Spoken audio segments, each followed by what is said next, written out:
ఖర్జూరాల కన్నా కమ్మాగుంటయంట. లేక లేక నేను ఫోను చేస్తేను హల్లో అన్నవంటే బెల్లం బువ్వ కన్నా తీయగుంటదంట. ఎన్నడూ నాడు ఫోను చేసే బాగున్నావన్నవంటే ఏడాది ఎండల్లో ఉంటేనై మోస్తున్న నా బతుకు కష్టాలని పిల్లని చెయ్యి పట్టాలని. నల్లని సీకట్లో ఒకదాన్నే కూసున్న దిక్కులేని పచ్చినయ్యి బావా నువ్వెప్పుడొస్తావని.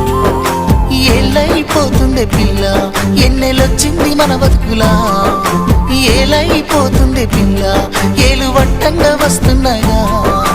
ఇన్నాళ్ళ ఎడబాటు ఎడవాసిపోతుందిలే. ఈ సీనయ్య గుంటున్నదే సినదారా నీ కోసము. ఈ దూరాన్ని చెరుపుతూ తీరాలకు